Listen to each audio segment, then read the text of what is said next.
Fox 8, this is breaking news. Good afternoon. I'm John Snell along with Meg Gatta. We're about to join a news conference involving Sheriff Susan Hudson about the escape from Orleans Parish Jail. All right, let's listen in right now, live to the sheriff. All right. We ready to go? Y'all ready? So, we've been following the news coverage out here, and it is being made into a political issue. Political people are making this a political issue. I want to be really clear. This is a public safety issue, and we all need to continue to work together to solve it, to get these folks back in custody. And we are doing that. All of our energy at OPSO is going towards getting these folks back into custody and finding out exactly what happened. It's a fluid situation. When we're aiming to respond to all media inquiries as quickly as we can possibly do that, but I still have to investigate it, and the integrity of the investigation has to stand. We do acknowledge there is no way people can get out of this facility without there being some type of lapse in security. There's no way. It's almost impossible, not completely, but almost impossible for anybody to get out of this facility without help from the outside. We intend to find out exactly what happened. We know that, I want to say that we know that folks are normally locked down in this facility at 10:30 p.m., but these folks that were able to get out did so because of defective locks on the cells. I have talked about those locks since I got into office. I wrote a letter to the consent decree judge, to the city council, and everybody else who would listen. And every time I go to budget, I say the exact same thing. When you all covered our millage, I said the exact same thing. There are deficiencies in these facilities that cause public safety concerns. That's why the millage was so important. We'll get into that a little bit more as we move forward. I need to confirm that Kendall Miles is in custody. He is being rebooked for simple escape as well. OPSO deputies found him hiding beneath the car at the Hotel Monteleone parking garage, and he was transported to OJC by the Louisiana State Police. We also need to acknowledge that Keith Lewis, who was previously reported as an escaped detainee, was in a different cell. So he had been moved, but it had not been updated. So he is not on the run. There were 10, not 11, and he is in our facility and did not try to escape. The remaining individuals are being actively pursued, and our deputies, in collaboration with local and state law enforcement, are working tirelessly to locate and return them to custody. Now we're going to try and go through a little bit of the timeline of events, because what's being reported out there isn't accurate. What we noticed is that the detainees began yanking on a cell to pull it off track. These are the cells that we keep telling that we need to replace at great cost in this facility. They were able to break, that was around 12:23 a.m. They were able to break open a door. There was a corrections monitoring technician in the pod module to be watching that. They were still able to exit the jail about 1:01 a.m. after breaching a wall behind a toilet in the jail, and based on video surveillance, they were seen exiting a door on the docks where we normally bring in supplies, scaling a wall, and running across the interstate shortly thereafter. We have indication that these detainees received assistance in their escape from individuals inside of our department, and the escape was discovered during a routine head count at 8:30 a.m. this morning. The deputy who was on duty promptly notified jail leadership, and around probably before 9:30, we notified the United States Marshals Task Force, which includes all of our partners in the area, and that was before 9:30, about the incident. I found out myself about 9 o'clock and was on my way to the jail and moving through it. About that time, the exact time I can't give you, but it was before 9:30. I asked our personnel, have we notified NOPD? Have we notified our partners? I was told yes, the task force was notified. And then we were also able to discern that the NOPD was also notified through the Fusion Center.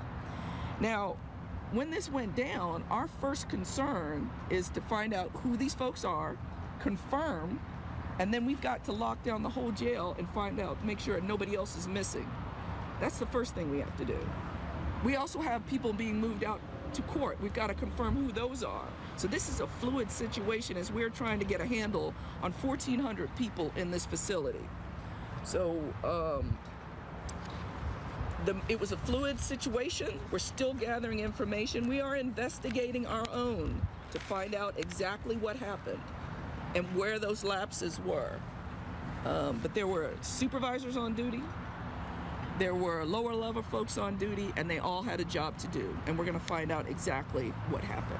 I'm gonna now turn this over to Chief Jay Mallett, our Chief of Corrections, to talk a little bit more about the cell itself. Good evening.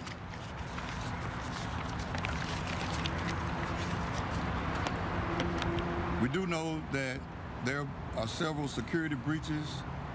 We're investigating, but the primary security breach and concern is the facility's infrastructure.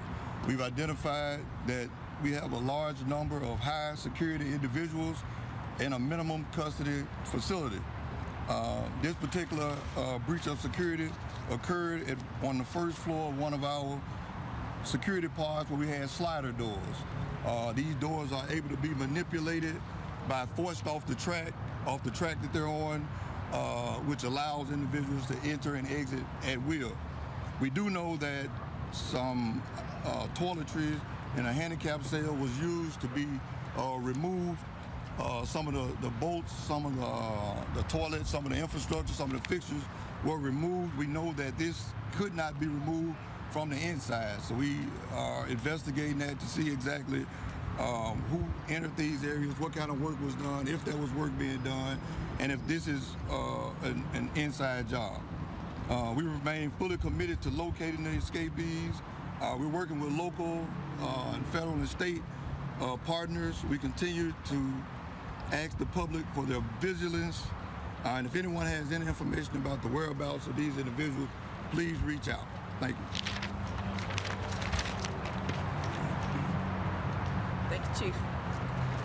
All right, this incident has once again highlighted the critical need for repairs and upgrades to our facilities, particularly to ensure that doors and locks are fully functional. We currently have 24 pods, and our staff is stretched thin. We are only at about 60% staffing. We still need 150 deputies in this jail and another 50 for the new jail about to open. So we're actively, and I have been actively advocating since I got into office for more money to fix these broken parts of the jail that make it unsecure. And just this week, we went to a capital budget hearing to lobby for more improvements to address just these issues, which would help improve security and safety for both the detainees and our deputies. All right, we'll take questions. Sheriff, how many people did you have on staff for this overnight shift that would have not reported this between 1 a.m. and 8:30 a.m.? And wouldn't they have to have known about it if there were plumbing items removed and they were able to get out and there was no notice until 8:30? Sure. So I'm going to turn that over to Chief Mallett. Good question. We actually had 4 supervisors and 36 staff here. That's a pretty, low ratio, but that's what we had. On that particular part, we had a monitoring individual that was actually on site. Where we believe that the exit occurred was behind the cell wall. The staff that was available at that particular time of day, without going into too many security restrictions, wouldn't know that was going on behind the scene. That's more so a physical plant infrastructure deal that we do more routine daily type inspections of to make sure that these things are right. Wouldn't they need power tools or something? And that's something that we're investigating, because you're absolutely right. It was more than just a breach of security. It was some type of help, and we've been researching, we've been investigating, and it would definitely be some type of tool used other than just the strength of a shared individual. Shay, and you mentioned a technician earlier. Why didn't that person alert staffers earlier? I know you said somebody was also in the pod at the time and that they were still able to get out. If you could kind of run We're still running through the timeline to narrow that down. That is part of the job, the duty and responsibility. That's in everyone's post order. So we're still trying to narrow that down. And as we get information, we'll be sharing. And then also, have the family members of these escapees been notified? Do they know? If you could kind of talk a little bit about what they're saying. Yeah, some of them have reached out to us to try and help. So we're very grateful for that. We obviously don't want to identify what's going on there, but we're definitely getting some help on trying to locate them. Fox 8? Sheriff, you said that people are politicizing the escape here at the jail, but we talked with Superintendent Ann Kirkpatrick early this morning. She also made it very clear that her department, we talked to the U.S. Marshals, we talked to Louisiana State Police, none of them say they were notified before 10:30 a.m. And then once again, y'all said that y'all discovered this at 8:30. Why wasn't the public and partners, local, state, federal, made aware of this sooner? So I verified, so we have people on the U.S. Marshals Task Force. That's who we notified to make sure the whole task force is ready to roll. And they've been ready to roll since then. So I'm not sure how those up at the top found out, but I know that we notified the task force earlier because our members sit on it. And they came also up here to check on it. So we know that happened. What was your first part of your question? Chief Kirkpatrick has been nothing but a help to us, and we're very appreciative of both the state police and the New Orleans Police Department. But once again, you all said that you all made the discovery around 8:30 this morning. The escape happened early hours overnight. Yeah. And once again, public was not notified until 10:30 when y'all's press release came out. So I found out about 9. So why wasn't the public known? We have to find out is what happened. So you got to go inside the facility to be able to see. They could have been anywhere. We have to make sure that's exactly what happened. We have to pull all the video and find out what happened. That takes a little bit of time. Then we had to first prioritize talking to victims to make sure they were safe and making sure law enforcement could respond to them if they needed something. I know Superintendent Kirkpatrick. My bad. You said that they yanked on the cell and they were able to get out and they ran across the interstate, but how were they able to get out of the jail property? And also, have you lost trust in your deputies? Because you believe this is an inside job.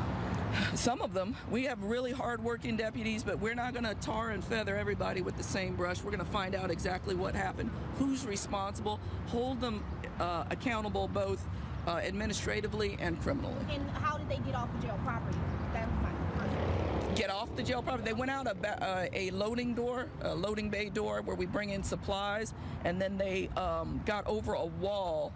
I'm not sure if they used the Chief Mallon can tell you more about how they actually got up there. What we saw was they left, went through an exit door that's in between the actual cell block and the pipe chases. And this is a large facility, so the pipe chase, the exit door, for some reason or another, was designed to lead directly outside.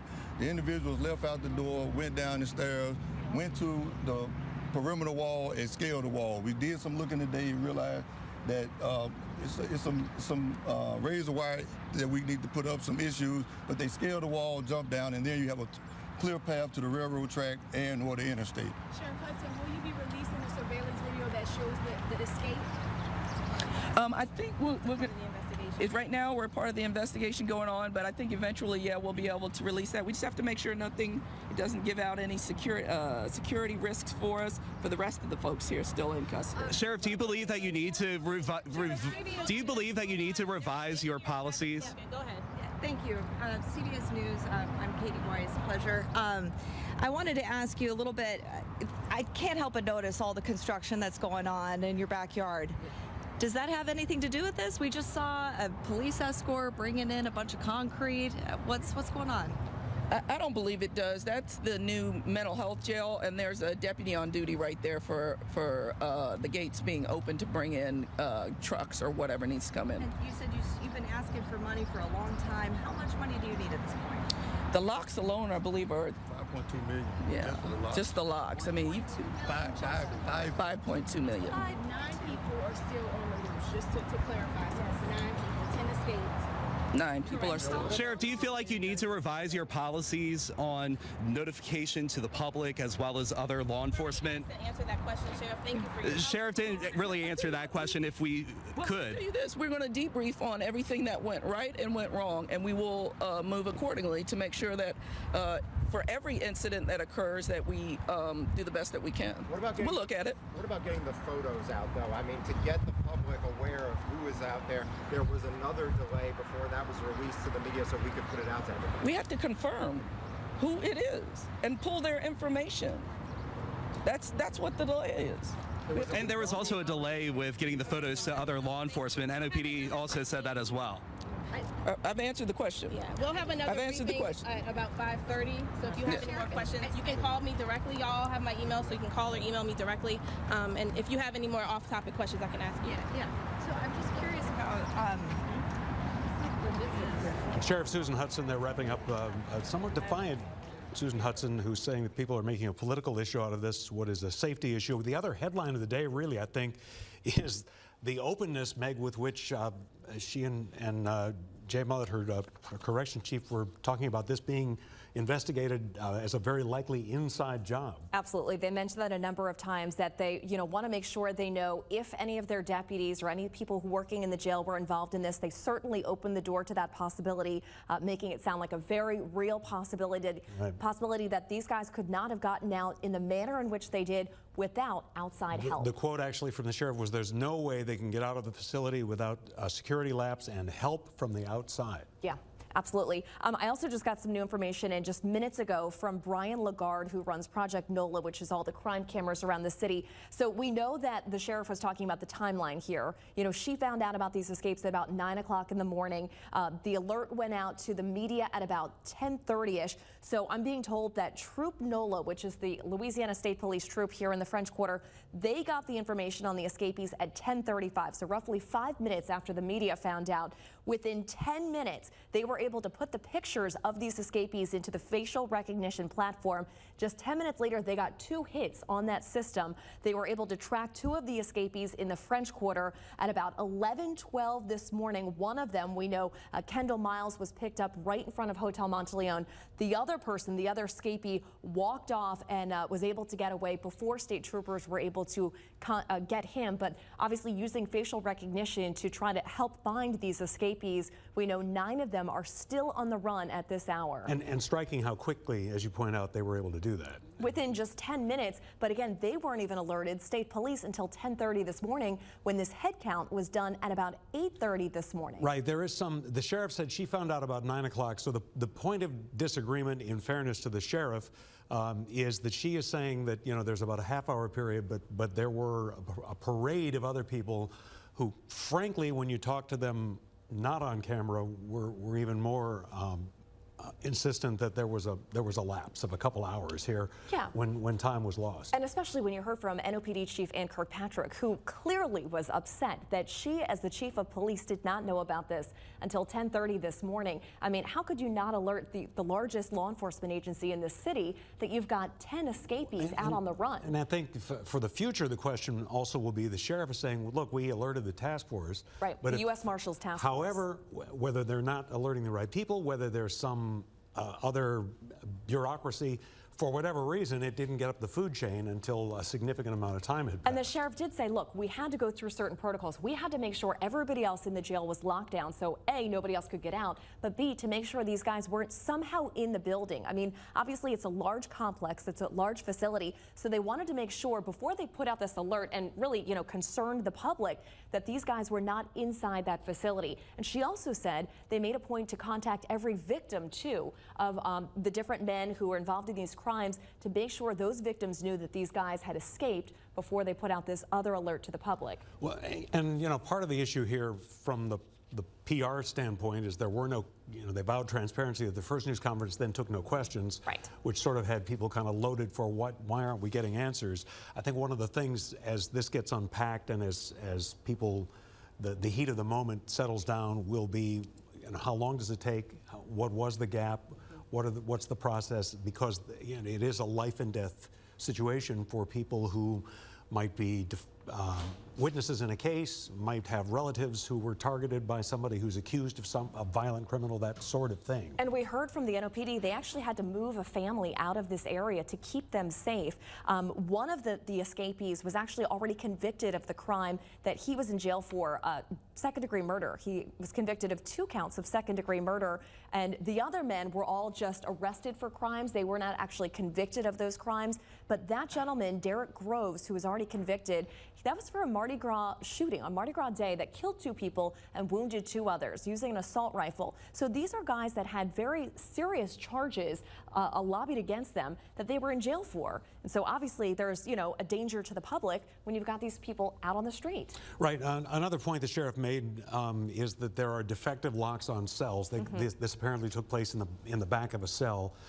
She says this is an issue that at budget time she has complained about. But, you know, one of the striking things, this is a relatively new facility. Yes, it is. And with obviously some serious security lapses. You know, and the sheriff has been calling for more money from the city council, from the city for a long time now, for many years. I mean, we just had the millage renewal pass, what was it, 2 weeks ago, that the sheriff was asking for, this 10-year millage to help. She wanted to, you know, increase pay for deputies, help keep them with retention. So she has been asking for a lot of money, and she was saying, I believe $5 million is how much they would need for the new locks on the jail. And just to kind of give you a sense of how these guys were able to get out, as you're looking at pictures that were provided to us by the sheriff's office of this particular cell, that is the toilet unit there, that the guys were able to pull the entire toilet unit off of the wall. With perhaps some power tools being used maybe on the other side. Yes. And able to cut that hole through the wall, and that's how they were able to escape. They also said that the doors, apparently in this pod where they were housed,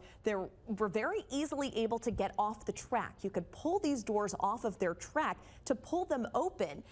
One of the deputies who works there at the jail saying that a lot of these individuals were high security individuals, but this was a minimum custody facility, meaning they should not have been housed in this area of the jail. So they were able to get the doors off the track, then pull that toilet unit out of the wall, cut a hole, escape, and then they were able to scale a wall outside the jail and run across the interstate. Again, in a modern facility, this, you know, people have talked about the Shawshank Redemption. This is not somebody who's scratched at a wall. This is for years, right? This is perhaps the use of power tools, perhaps on the other side.